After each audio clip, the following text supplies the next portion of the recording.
빠른 시간 안에 자기 자신만의 채널을 빨리 확보하고 분차트 매매에서 추세 매매를 하는 것이 증거금 대비해서 리스크를 줄이는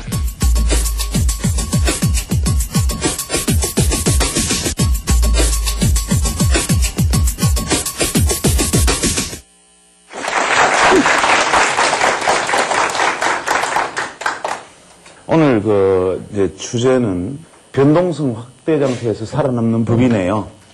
우리 보통 변동성 확대 장세, 변동성 축소 장세, 변동성 이런 얘기를 많이 하는데, 그동안 쭉 해왔던 얘기를 정리하는 차원에서 한번 이야기를 해보죠. 변동성이 뭐죠? 변동성은 주가가 기본적으로 추세를 자주 바꾸는 거죠. 추세를 바꾼다기보다는 시세가 등락의 폭이 예상을 뒤집거나 등락의 폭이 커지는 거죠. 한쪽 방향으로만 계속 가는 것이 아니라 갈 때 말다 가다가 말다 이렇게 가는 것을 의미하고, 변동성이 우리가 이제 개념상 느끼는 변동성하고 정의상 데피니션 느끼는 변동성하고는 다르죠. 또 옵션에서 변동성과 우리가 시장에서 말하는 시장의 추세 변동성하고는 또 다른 개념입니다. 예를 들어서 옵션 변동성이나 델타 변동성을 놓고 가정한다면, 지수가 얼마를 오를 때 옵션 내재 변동성이 얼마나 변한다, 비율이, 이걸 개념으로 얘기를 하는 것이지만, 추세 변동성이라는 것은 옵션의 변동성 개념과는 좀 다른 개념을 가지는 것이죠. 선물 시장의 변동성이라는 것은 엄밀하게 말하면 시세 변동성을 의미하죠. 이 시세 변동성은 현물시장도 마찬가지로 자유로울 수가 없지요. 선물시장과 현물시장 다 같이 자유로울 수가 없는데, 그러면 이 소위 말하는 시세 변동성은 무엇인가? 우리 개념적으로 생각하는 변동성, 예를 들어서 옵션 시장을 놓고 생각했을 때는 역사적 변동성, 내재 변동성 이런 거를 놓고 평가를 하는 것이지만,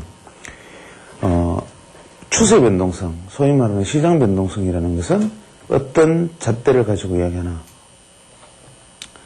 여기서 말하는 변동성이라는 것은 제가 다시 한번 말씀드리지만, 변동성 지수가 얼마다 이렇게 말하는 변동성의 개념과는 아주 다른 개념을 이야기하고 있습니다. 그래서 선물시장에서는 이 변동성이라는 것이, 특히 시세 전체를 이야기하는 시세 변동성에서 변동성이라는 것은 거의 시세의 전부다 해도 과언이 아닙니다. 시세 방향이 거의 전부다. 그래서 변동성은 무엇이냐면, 추세 전환에 있어서 추세 전환의 신호가 되는 것이거든요. 예를 들면 우리가 추세의 강도를 알기 위해서 변동성을 살피지는 않습니다. 그러니까 추세의 전환 여부를 알기 위해서 주목하는 것이 시세의 변동성입니다. 그러니까 이 시세 변동성은 추세의 강도가 인텐시티가 아니라 추세 전환의 가능성을 살피기 위해서 예민하게 바라보고 있는, 초점을 두고 바라보고 있어야 되는 것이다. 그러면 이 시세 변동성이라는 것은 어떤 개념을 갖느냐 하는 것을 생각해 보면, 우리가 시장에서 기본적으로 흔히 우리 이제 감각적으로 생각할 수 있는 이 가격이 변하는 변동성, 이렇게 가격이 이렇게 올라가는 것과 이렇게 올라가는 것의 차이는 결과적으로는 같지만, 이 두 개의 차이는 뭐냐면, 이것은 매수자와 매도자가 다 같이 추세에 동의하고 있는 강도가 비교적 강하다. 이것은 매도자 입장에서도 추세는 인정하지만, 여기서 말하는 어떤 단기적인 역추세, 즉 어떤 이익 실현과 매수의 관계 속에서 추세가 형성되는 것이고, 이러한 추세의 관계 속에서는 매수자와 매도자가 상당히 의견이 충돌이 되는 게, 서로 의견 충돌이 상당히 큰 상태를 의미하는 것이죠. 그러니까 시세의 변동폭이 크면 클수록, 변동성이 아니라 변동의 폭이 크면 클수록 시장에서는 컨센서스가 형성되어 있지 않다, 이렇게 생각할 수 있습니다. 이 말은 무엇이냐면, 시장에 컨센서스가 형성되어 있는 시장에서 시장의 방향을 바꾸면 어떤 특정한 시장의 주도 세력이 방향을 바꾸기로 생각을 하거나, 시장 전체가 다 같이 이제는 방향이 바뀌어야 될 때가 아닌가 해서 시장이 반영되는 시세의 흐름이 나타날 수 있지만 변동성이 큰 시장에서 방향이 바뀌면 일거에 한쪽의 청산에 의해서 일거의 방향성이 확정지어져 버리는 문제가 생깁니다. 그래서 변동성이 확대되는 다음에 정해지는 방향은 굉장히 강력한 추세를 낳게 되고 변동성이 축소된 상태에서 나타나면 변동성이 강력해지기 위해서는 한 번 더 뒤집어줘야 됩니다. 이 말은 무엇이냐면 우리가 보통 시세 변동성이 상당히 감소되어 있으면 곧 변동성이 폭발할 것이다 라고 생각을 하잖아요. 그렇지만 내일 하지만 금방 그렇게 방향이 현격하게 변하는 시세는 잘 나타나지 않습니다. 오히려 변동성이 극대화되어 있는 상황에서 추세는 변화할 수 있다는 것을 염두에 둬야 됩니다. 일반적인 개념과 좀 다르죠. 그래서 보통 우리가 시세 변동성은 무엇으로 포착하느냐. 액티브 이동평균선, 액티브 MA, 실제로 활성 이평하고 그 다음에 기준이 되는 이평, 예를 들어 인디케이터 MA하고 이 두 개의 기준 이평하고 사이에 두 개의 수렴과 확장에 대한 움직임을 살펴도 알 수가 있을 것이고, 그 다음에 이 기준 이평을 중심으로 기준 이평이 허용하는 이격을 중심으로 이격 밴드를 형성해도 우리는 알 수가 있을 것이고, 그 다음에 세 번째로는 보조 지표들을 활용해서 보조 지표의 사실 확산의 이 밴드를 활용해서 이해를 할 수도 있을 것이죠. 말은 이렇게 하는데 실제로 이거는 그냥 개념적 이야기고, 실제로 이건 어떤 의미를 가지고 있느냐 하면은 이게 전반적으로 MACD에 대한 이해를 해보고 바라볼 수가 있을 것이고, 이거는 볼린저 밴드에 대한 이해를 깊이 하면 알 수 있을 것이고, 이것은 다이버전스에 대한 이해가 크면은 이해가 됩니다. 실제로 우리가 시세라는 것은 이평값이라는 것이 가지는 기준에서 과연 어느 정도까지 멀어지는 것이 허락되어지는 시세범인가라는 것을 머릿속에 항상 염두에 두고 있어야 됩니다. 예를 들면 현재 이러한 시세가 여기서 점이 정해져 있으면 이 시세는 전체적으로 우리가 선물에 예를 들어 데이 트레이딩을 한다 가정을 하더라도 기본적으로 필요한 것은 장기적으로는 이 시세가 현재 위치에 어디에 있나, 예를 들어서 한 코스피 일간기 차트 기준으로 200일 이평으로부터 어느 정도 이격에 지금 와 있나라는 것을 머릿속에 기본적으로 그리고 있어야 되죠. 그 이격의 한계가 항상 시세가 정해주는 한계인데, 우리가 보면 시세는 이렇게 해서 움직이고 막 이렇게 계속 움직이고 이렇게 움직인 것 같지만 실제로 이 시세가 이 장기 이평으로부터 벗어날 수 있는 한계가 정해져 있습니다. 장기적으로도.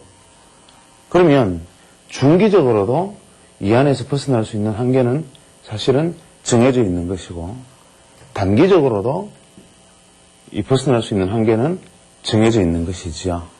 그러면 이 장기적으로 시장을 바라보고는 시장에 영향력을 미치려고 하는 사람들이 변동성을 확대할 수 있는 한계, 혹은 시장을 지지할 수 있는 한계점에 와 있는 지점에 단기적으로도 시장이 추세를 유지시키거나 강화시키는데 한계가 오는 지점이 겹치는 지점들이 중간중간에 발생하게 됩니다.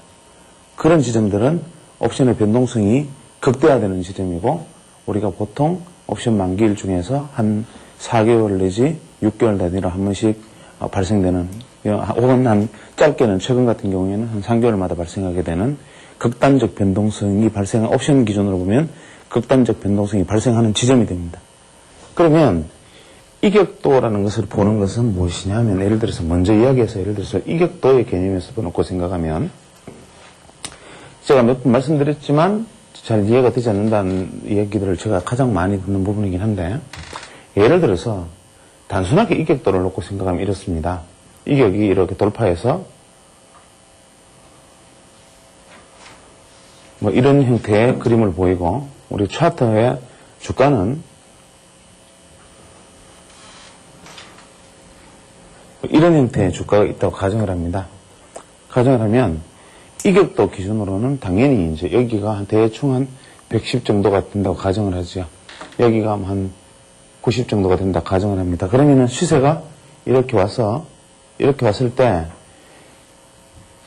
이 이격이 거리가 이 편값이 예를 들어서 코스피 100이라면 이 110에 닿았을 때 이 지점이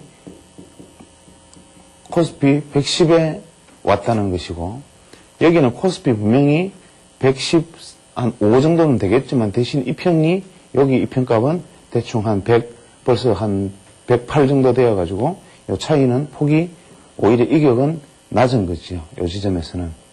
그러니까 무슨 얘기냐면, 시세는 2차원적으로 이 편값이 내버려두면 이 편은 계속 평균적으로는 올라가서 주가가 급락하지 않는 한은 계속 시장을 반영시키는 것이니까, 이 코스피가 벗어날 수 있는, 이 이동평균값으로부터 벗어날 수 있는 한계라는 것이, 실제로 이동평균값으로부터 몇 % 값을 벗어나지 못하느냐라는 것을 우리가 교조적으로 선을 그은 거니까, 이 개념은 이 이격도에서 110이 고점이다, 이런 관점에서 생각하는 것은 바로 우리가 흔히 말하는 선물에서 많이 쓰는 엔벨로프 차트의 개념과 같습니다. 그러니까 쉽게 말하면 봉투 차트의 개념과 같은 것이지요. 그 엔벨로프 봉투 차트와 개념과 같다는 것은 어떤 것을 의미합니까? 우리가 기계적 매수와 매도의 지점을 찾는 것이지 추세를 이용하는 매매를 하는 것은 아니다, 이 말과도 같은 것입니다. 그래서 이 기계적 매매의 한계는 어디에 있는 것이냐면, 이러한 기계적 매매의 한계는 아주 결정적인 아쉬움을 남깁니다, 매매에서. 자, 이런 식의 상승이 이제 시장에서 있었다고 가정을 합니다. 대부분 저런 식의 매매 스타일을 가진 분들의 가장 결정적인 문제는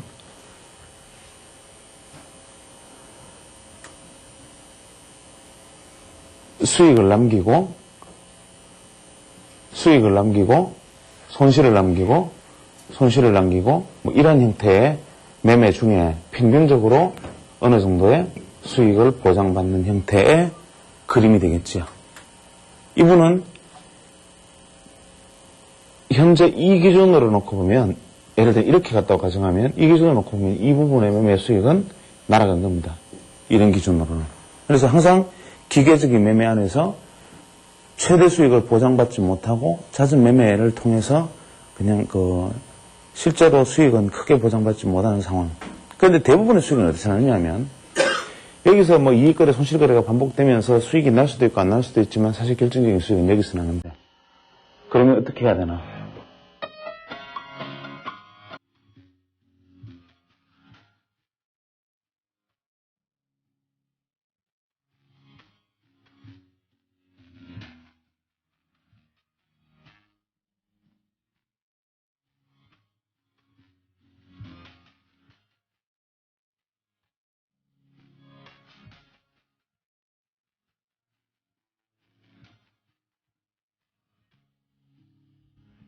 그런데 사실 매매라는 것은 거기에서 플러스 알파, 이거단 말이에요. 플러스 알파.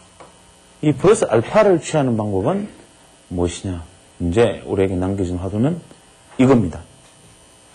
우리가 액티브 MA, 활성형 MA가 있으면, 자, 왔으면 매도 진입하고 청산하고, 매도 진입하고 청산하고, 또 어떻게 뭐 에러가 좀 나서 또 여기에 손실이 나니까 청산 오히려 뭐 로스컷하고 뭐 이런 형태가 되겠지만, 만약에 시장이 쑥 이렇게 빠져버리면 매도 진입하고 청산하고 이 플러스 알파는 날아간 거예요. 그렇죠. 그러면 현재 이 플러스 알파, 이게 가장 결정적인, 시장에서 가장 결정적인 이 포지션을 취하는데, 이 부분을 어떻게 할 것이냐. 이게 남겨진 화두입니다. 자, 어떻게 할까요? 계속 설명을 해도 결국 모든 지표라든지 혹은 심지어는 변동성 지표와 같은 약간 주관적인 지표마저도 이 스트릭트하고 짜여져 있는 틀 속에서 우리는 매매를 하게끔 만들지 않습니까? 그러면 여기서는 우리는 어떻게 하느냐? 여기에 대한 정답은 대부분 이렇게 생각하시겠죠. 감각이다. 그냥 이게 신호 따라서 매매를 하다가 이게 결정적으로 돌파될 것이라고 생각이 된다면 한번 놔둬보지 뭐. 그렇죠? 또 분명히 청산해야 되는데 오버나이트 한번 해보지 뭐. 이 이야기잖아요. 그러시죠? 근데 사실은 노차 강조하다시피 투자에서 제일 망하는 지점이 그거지 않습니까? 그러면 내게도 기준이 있어야 되는데 내 감각으로 나도 보지 뭐라고 해서 성공할 수 있었다면 이미 이 강의를 듣기 전에 성공하셨겠죠. 그래서 내 감각으로 성공할 수 있는 부분이 아니고 그것은 누구나가 감각적으로 행해질 수 있는 부분이 아닌데 그것을 내가 삼을 수 있는 기준이 만약 있다면 그 플러스 알파에 대한 도전이 그래도 한번 감행돼 볼 수 있지 않을까 이런 것이지 않습니까?